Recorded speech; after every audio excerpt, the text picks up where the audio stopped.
A continuación pasamos a exponer los hechos más relevantes de la ficha técnica OIE de la fiebre del Nilo. Comenzaremos destacando los hechos clave de esta enfermedad. Recordar que se trata de una enfermedad infecciosa y no contagiosa, causada por un arbovirus que pertenece a la familia Flaviviridae. Es de hecho el arbovirus más extendido en el mundo, encontrándose en todos los continentes excepto en la Antártida.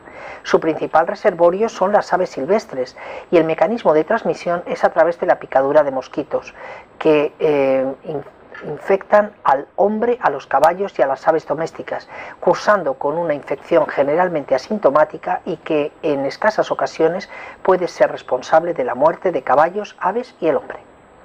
Empezaremos detalladamente describiendo qué es la fiebre del Nilo.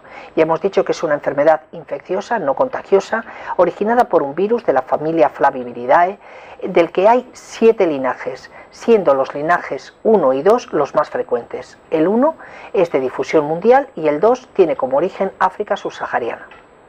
Infectan al hombre, a los équidos y a las aves.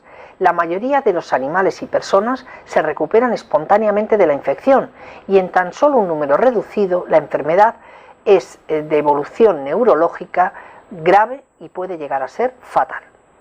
¿Dónde está presente la enfermedad? Comenzaremos con la primera descripción. Tuvo lugar en el año 1937 el aislamiento por primera vez del virus en Uganda, en una región denominada del Nilo Occidental que ha dado nombre a la enfermedad. Es en el año 1951 cuando se detecta la enfermedad, los primeros casos, en humanos, concretamente en Israel. En los años 50 en Egipto se describieron los hechos más importantes epidemiológicamente, ya que se describe el papel de los mosquitos en la transmisión del virus, el papel de las aves salvajes como reservorio viral y se notifican los primeros casos en caballos. Es posteriormente, en el año 1997, cuando en Israel se asocian episodios clínicos de parálisis en gansos con el virus de la fiebre del Nilo. La fiebre del Nilo es considerada una enfermedad emergente típica. De hecho, en el año 1999 reaparece en el hemisferio norte, en concreto en el área geográfica de Nueva York, debido a la importación de un ave infectada, siendo responsable de la muerte de aves salvajes y de zoo, de équidos y de seres humanos.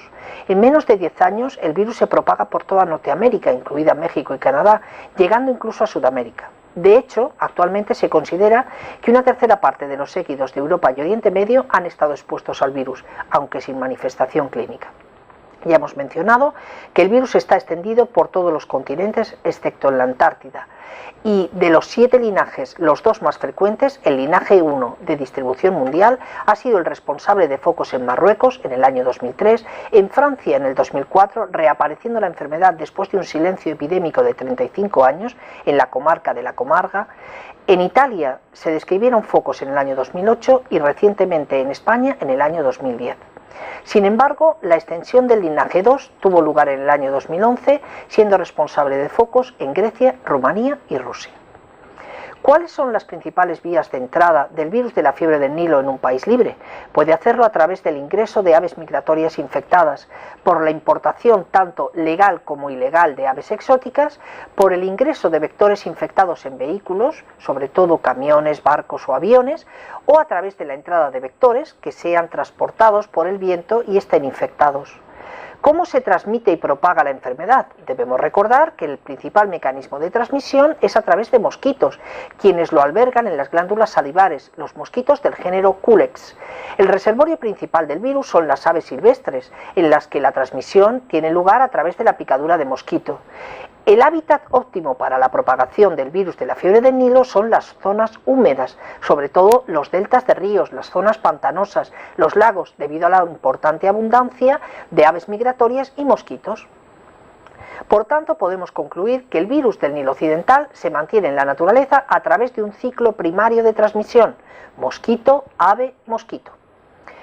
Los hombres y los caballos se infectan a través de la picadura de mosquitos infectados, pero en relación con la infección se comportan como fondos de saco epidemiológicos, ya que a pesar de ser susceptibles no son capaces de transmitirlo, debido a que no alcanzan episodios de epidemia con títulos suficientemente elevados. ¿Cuáles son los signos clínicos de la enfermedad en el hombre? Pues en el ser humano, a pesar de ser sensible a la infección, el 80% de las mismas son asintomáticas. En un 20% tienen un episodio clínico similar a una gripe leve y en tan solo menos del 1% llegan a desarrollar una enfermedad neurológica que puede ser fatal. ¿Cuáles son los signos clínicos en los équidos? La enfermedad en los équidos es neurológica, afectando al cerebro y al sistema nervioso periférico. Los animales muestran importantes cambios de conducta y estados de hiperestesia.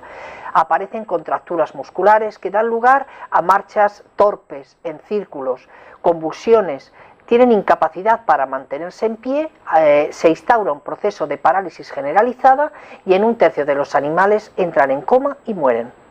La clínica en las aves domésticas, en concreto en los gansos, tiene diferentes grados neurológicos. Los animales aparecen postrados con una parálisis de patas y alas, sin coordinación, y de hecho cuando se les anima a levantarse o no se mueven o no pueden hacerlo. Se han registrado mortandades entre el 20 y el 60%. De las aves silvestres, las más sensibles son los cuervos. De hecho, en los programas de vigilancia se detectan cuervos muertos como mecanismo para alertar de la presencia de la fiebre del Nilo occidental.